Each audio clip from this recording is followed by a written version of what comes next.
The wind screamed through the high mountain pass, flinging snow against the trees like knives. Jedediah Kane, the man the valley folk called the Mountain Man, paused mid-swing with his axe. Beneath the storm's roar came a sound no wind could make, a woman's cry. Through the swirling white stumbled a figure wrapped in rags, clutching a small bundle to her chest. She collapsed before Jed could reach her. He carried her inside his log cabin, the fire crackling as he peeled the frozen blanket from her arms. Inside lay a child, pale and still. The woman's voice trembled.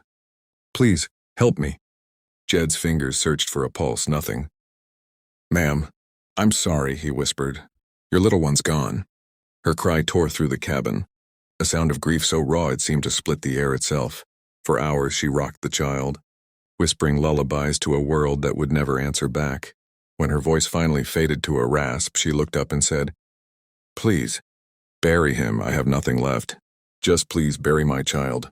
Jed's throat tightened. He wrapped her in blankets, lifted his shovel, and led her through the snow to a stand of pines. Beneath the silent trees, he dug until his hands bled.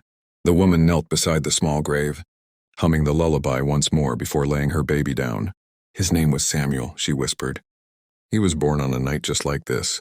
Jed set 2 pine sticks in the earth, binding them with a strip torn from his coat. "He'll rest easy here," he said softly. Back in the cabin, the widow, her name he later learned, was Clara, slept while Jed watched the fire die to embers. Something inside him thawed for the first time in years. He'd buried family before. He thought his heart had frozen solid, but tonight he felt its beat again. Over the next days, Clara regained her strength.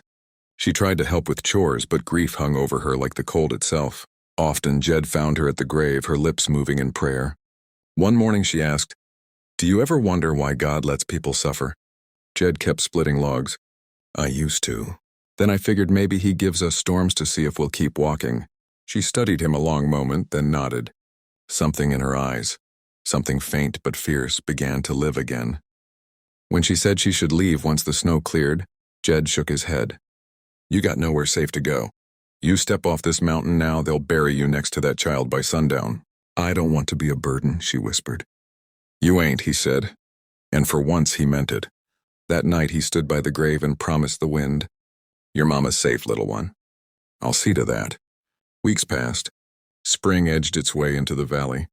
Clara smiled more, sang soft tunes while she worked. Jed tried not to notice the way her voice filled the emptiness in his cabin. Then one afternoon, shadows moved through the trees. 3 armed men led by Rafe Harlan, a bounty hunter Jed once knew. "Well, I'll be," Rafe sneered. "Didn't figure you for company, Kane. Word is there's a widow on the run. Someone down in the mines wants her back." Clara froze. Jed stepped forward, rifle raised. "Turn around, Rafe. Don't do something stupid," Rafe warned. Jed's tone went to ice. "You draw that gun, I'll make sure you never draw another." Rafe reached. Jed fired first. The echo rolled across the valley. Rafe's men dragged his body into the woods and vanished. Clara stared, trembling. "You killed him." Jed lowered the rifle. "I protected what's mine." Tears brimmed in her eyes. "I'm not yours." He met her gaze. "Maybe not. But you're under my roof, and I don't let harm come to what's under my care." The word struck deeper than any bullet. That night she sat beside the fire in silence, watching the flames dance.